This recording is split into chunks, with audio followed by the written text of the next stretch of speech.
Welcome to the Leading the Industry podcast. My name is Liz Comer. I'm here with Realtor Paul Heim. He's been with Silvercreek Realty Group through the long haul, the thick and the thin of it. We're really excited to have him here. Paul, can you tell us a little bit about yourself and tell us where it all started? Well, I probably got into real estate about 19 years ago. At that time, started up with All Pro. So All Pro was a predecessor to the Silvercreek Realty Group. Mm-hmm. And then when the Dowdy family came in to take over the business, they kind of told me their business plan because there was a couple other competitors at that time. I really thought they were great people, very ethical, smart people. They thought they had a great business plan, and they've proved it true. Beautiful. What were things like in 2008, 15 years ago is when Silvercreek started? Tell me, paint the picture. What did it look like for you? Well, 2008 was when everyone thought the sky was going to fall.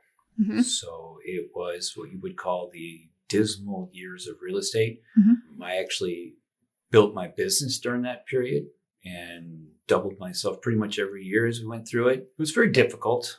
We had a lot of homes you sat at tables and watched grown men cry. I mean, people lost everything back then. It was some really hard years of real estate. Mm-hmm.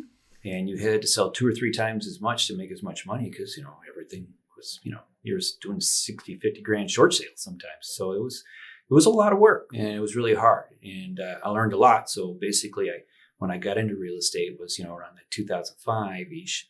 And then, I was in for that first boom, got to live through that first crash. And it's a really good, hard place to cut your teeth. And, yep. And you make it through that, you're in this business. And you made it. What do you think were some primary qualities that you had as an agent that helped you get through that? I think a lot of it came down to I've been in sales pretty much my whole adult life, and I've been living on commission income. And I came from an environment that was, much larger, much more competitive, and where you just always had to be on top of your game. So when I particularly moved here about 20 years ago, I didn't really think I was doing anything out of the ordinary. But, when you're always trying to be bringing your A game, it just, extended a long ways. People would always ask, well, how'd you move here and not know anybody and start a big business? I said, well, rule number 1 is answer your phone. It's about talking to people. It's about networking. It's about getting out there. And it's about taking care of people. And the time you build that reputation and that name, it takes a while to do that. Yeah, you do answer your phone. You always answer your phone. It's hard, fast truth. You're very good at that. What were some of the tactics if you had no sphere? I know a lot of agents right now that have moved to the area from outside that are trying to market themselves. I talk to them a lot. What is it that you did to build your foundation, not knowing anyone? Well, I'm a people person to begin with, so I'm always going to stop and chat with people if I get a chance. Mm-hmm. I've always been a big dot connector. I just have this weird thing. I always talk to people and what they do and where they work and different things. And then as I meet other people, it always clicks in my head. And I'm like, hey, I know somebody you should meet, mm-hmm. That would work well with you, or could do business with you, or that would maybe you could get a job with. And that's just always worked for me. It's just been something I've always had. I've always been a big networker. Yeah. So you get involved in different things. There was a number, like in the beginning, I started farming in the Boise County area quite a bit. I started particularly like Wilderness Ranch a lot, and then kind of just working with the community there and helping out with the community doing things. So you just kind of get involved, get out there. I think if you spend enough time trying to help people be successful, you'll find success. That's great. That's really great. So you have a team with us at Silvercreek. When did you start the team? Tell us a little bit about that.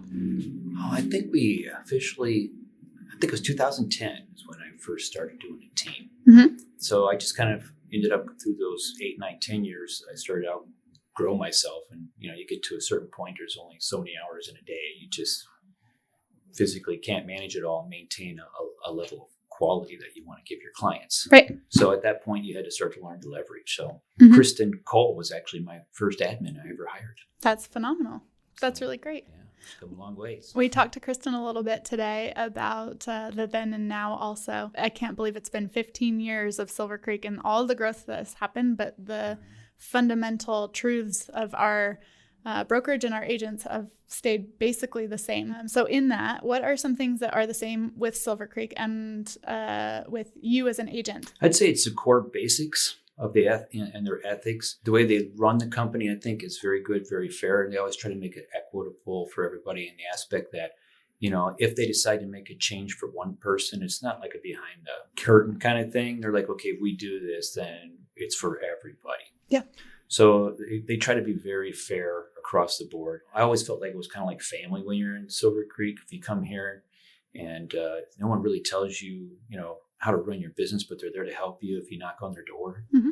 So I like that. So you have your own autonomy, so to speak, but if you need that support, it's always there. Now, from how it wasn't then and now, I've definitely seen how much they've grown to really trying to educate, help, and bring more to their agents. Mm-hmm. And with all the classes and stuff they're doing, I think I've seen like just phenomenal changes over the years in the company. As far as I'm concerned, I wouldn't ever think about moving anywhere else unless they sold the company to an idiot. Which won't happen. On that, I'm sure that you've been recruited and sought out by every week? Really? Every week. Oh gosh, guys, stop. Tell us what keeps you here. What is the foundation of why you're staying here? Well, I feel at home, I feel very comfortable. They've always taken very good care of me. They've always, if I had a concern or something I could bring up to them, they've always been very supportive. You're in this industry, you go through some rough things. Sometimes you get some really difficult transactions. If you're in this business long enough, you're going to run into some, really hair-raising situations. Mm-hmm. And you just have always had that support. I've always felt like they've always had my back. Mm-hmm. I just couldn't imagine that I wouldn't want to work with anybody else. What are the biggest differences from 15 years ago when Silvercreek started and today? Technology. Oh my goodness. See, back then I remember it was like a maximum of 5 pictures for the MLS. And I remember back then you needed to bring your pictures into the MLS when I first started. They give you 5. Really? And then I remember when they went to 10, I was like, wow, 10 pictures. And they kept kind of increasing. You didn't have the internet, it wasn't what it is now. Mm-hmm. Back then you still had all the real estate books, and so you'd have to get in those real estate books, and people didn't, Zillow wasn't a huge thing yet. Realtor.com was just starting to come around, but sadly, I don't want to have this put out there publicly, but NAR sold it out, which was a big miss for them. Mm-hmm. Because the internet really did take the real estate game a whole different direction. I was always trying to be ahead of the curve. So I was always looking at where things were going to be 1 to 3 or 5 years later. Back in 2008, when everything crashed, you couldn't give a house away. So for me, I started, you had some people that were in bank-owned homes, mm-hmm. and like Emerson Hendershot, Blake Mays, those names are, pretty well known around here. They did pretty good doing bank-owned homes, probably sold 30, 40 a year. But they went from 30, 40 a year to like 400 to 600 a year because they were in the right place at the right time. Okay. And they just were able to capitalize. Mm-hmm. So I didn't really get as much into the banking game. We had to do a lot of short sales just as a necessity. But I designed my business plan focused on where I expected the market to be 5 years from now. By the time I got into the bank game or into the short sale game, I knew the jig would be up. Mm-hmm. So I said, I'm going to make myself known as a listing agent who could get things done in a difficult market when all your competition is bank owned, mm-hmm.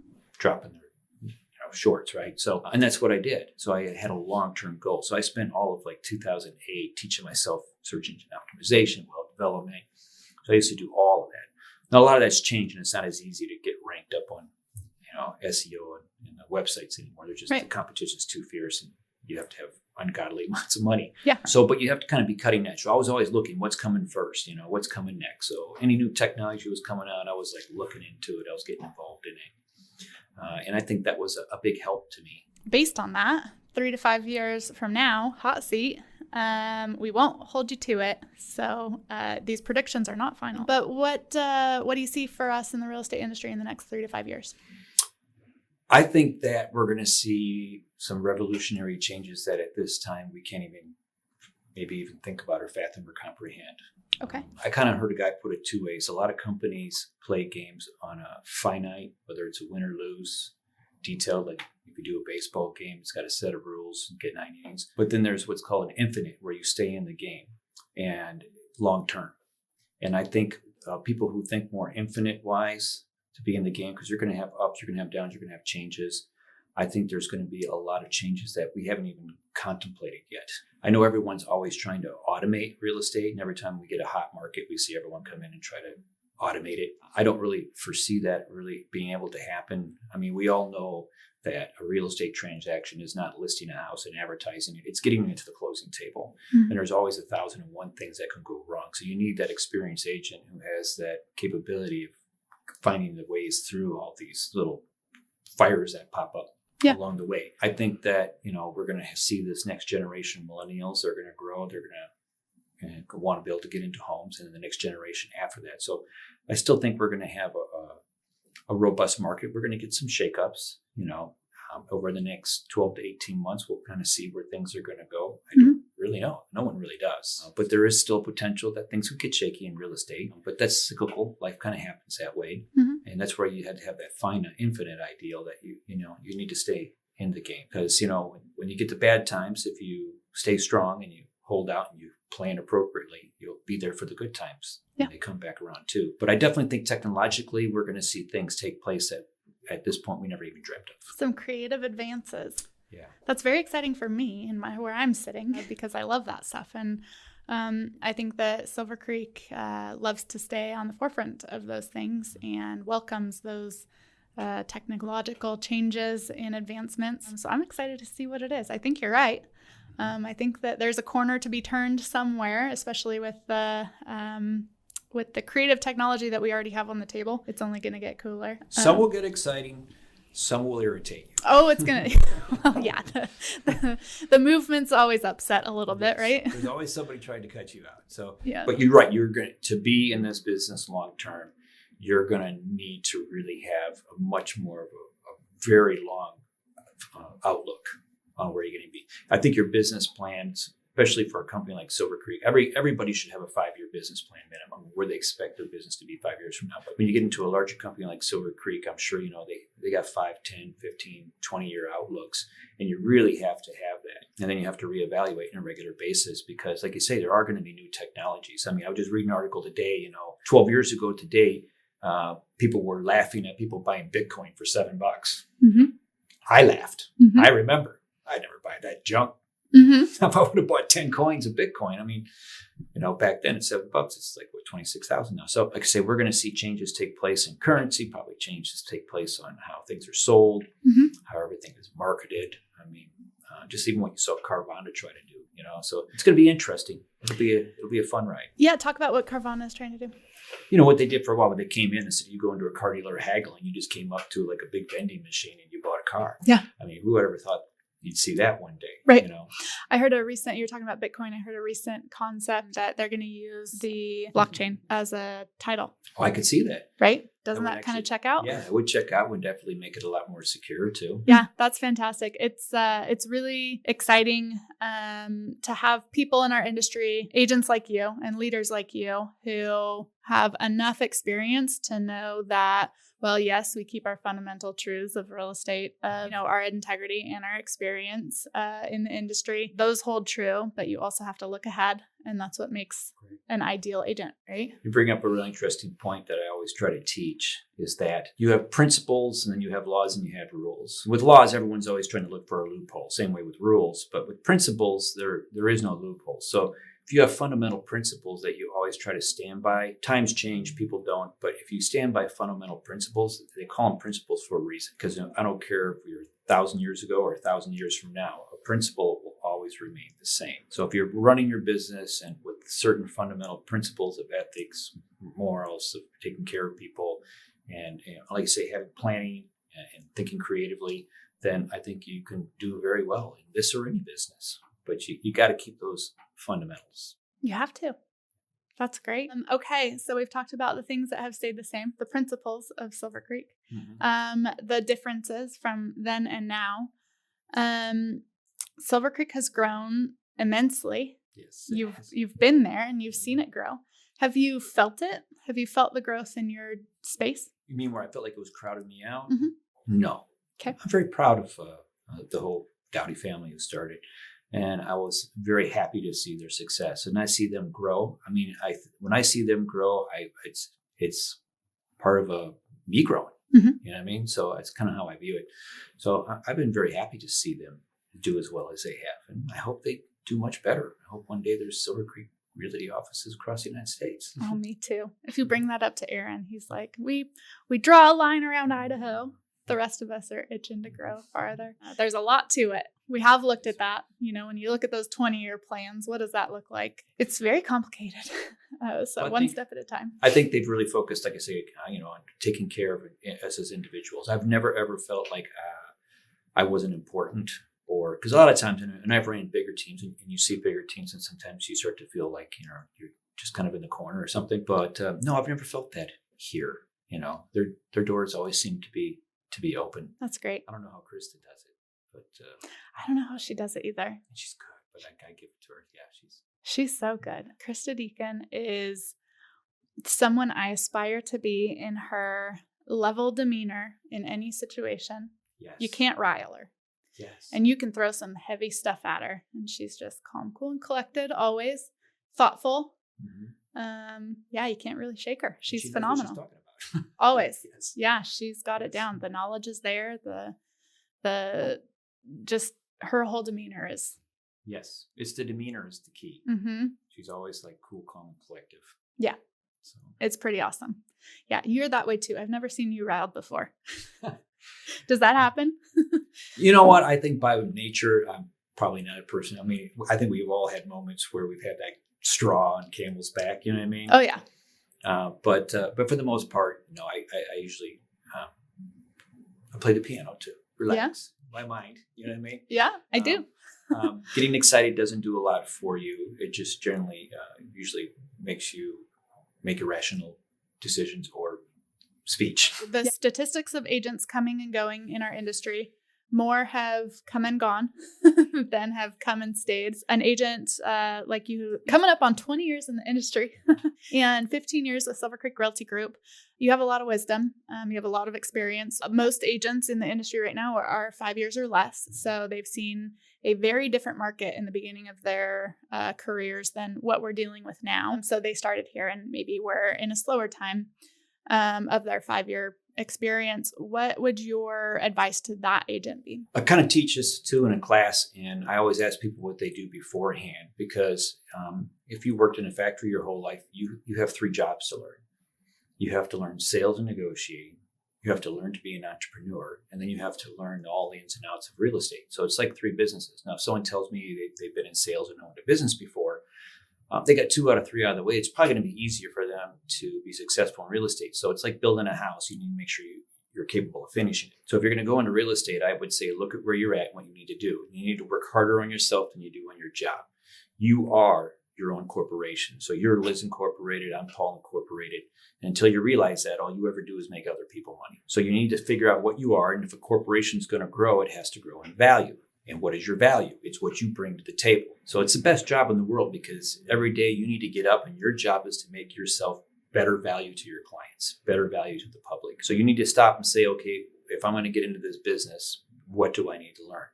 Well, if I've never done sales or negotiating, then I darn well better spend some time really learning that into the business, because it's a huge part of it. Mm-hmm. Understanding people, understanding how to de-escalate situations, find compromises, not letting egos get in the way. There's a lot that goes to that. Then by the same token, if you've never ran a business before, you got to be practical. I mean, we've all done it, and I've seen a lot of agents come in, and I've had agents that came in, and then maybe I had one agent came in, he made a ton of money in a short period of time. Never had that kind of money before, and then he disappeared. Mm-hmm. And I'm like, well, what happened to you? Well, I figured I'd take it easy for her. I never had that much money. I said, but you know what happened to you? That's how tricky your mind is, because your mind told you exceeded your worth and your value. So we do that all the time. You need to look at yourself and say, what do I feel I'm worth? And if you don't think you're worth more, you won't make more. And if you do, the next year you'll make half of what you made to compensate. So you have to first teach yourself to believe from the inside out, I can do this. I'm worth this. I deserve this much. And if you don't do that first, you'll never make it. And that's going to be very important for you to be an entrepreneur, because you need to manage your money. You're going to have fat times. Like we came through here for a while when everything was going, and you're going to get lean times. So when you're in the fat times, don't live high like a hog. You got to plan for those times. You got to squirrel away if you're going to stay in the game the long term. And then, so outside of educating yourself every day and getting up and saying, what's it going to take for me to do this business, and where you're weak, you need to go out and focus on that and really try to train, find classes or whatever it is to be able to improve yourself to the point that you know that you can tackle that situation and bring more value to the market. Well, I'm really glad that we have that recorded, because Paul Inc. is going to be my morning motivation of my value and my worth. You are worth it. That's phenomenal. No one's hiring you. They're subcontracting Liz Inc. That's right. That's right. I love that. That was really phenomenal. Wow. I don't know if it gets better than that, does it? Is there anything else that you want to add before we jump off here? I would just say it's a great way to make a living. It has its ups, it has its downs. I think you need to make sure you have a very fundamental, like we were talking about Krista and her demeanor. You just really need to have a strong basic fundamental, a good strong support group, even with your family and stuff like that, because you're going to deal with a lot of emotion in this business. So if that's difficult for you to deal with, that's something else you'll probably need to work on. But outside of that, there's a lot of rewards in this business too. Are you accepting agents on your team right now? Not right now, currently. Yeah. I'm not. I don't, try to run a big team anymore, but kind of like more the boutique for the quality level of it. But right now, I like my crew right now. But I'm always open to talking to anybody or interviewing anybody or at least giving them some advice. I feel, like I say, you help enough people, it always comes back around. So I don't know why some people always want to keep everything secret. There's really no secret in this industry anyways. In this business too, another thing I'll tell you is if you're a newer agent, respect your fellow agent, because it's too small of a valley. The reputation goes around. You want to be known as somebody that's easy to work with and that's agreeable. And I do the same thing, even like with appraisers or anything. Go out of your way, help people out, because people remember that. They absolutely do. Yeah. If anyone wanted to get a hold of you, either, seeking assistance in real estate or wanting advice, or just to, glean your wisdom, how would they get a hold of you? I'm always a phone call away. Absolutely. Can you tell us your phone number? 208-794-8175. Write that down. There's lots of wisdom behind that phone number. I always try to answer my phone. If I don't, I'm usually somewhere on appointment or out, but if I don't, I'm very good about getting back. Paul really, truly does answer his phone every single time. I don't think you've ever not answered when I call. If they wanted to shoot you an email, is there an email that you could share with us? Super simple. buyboise@gmail.com. Beautiful. All right. Thank you so much for joining us today, Paul. We're here with Paul Heim. He's been in the industry for nearly 20 years and with Silvercreek Realty Group since day one. He's seen the company grow and has shared some incredible wisdom with us today. So thank you so much for being here. I feel like a better person now after sitting down with you for 30 minutes. Start. If you are watching now and want more amazing advice like this, make sure you like, follow, share, subscribe, call your friends, call Paul, give us a thumbs up, all of the things, tag your friends, and we'll catch you next time on the Leading the Industry podcast.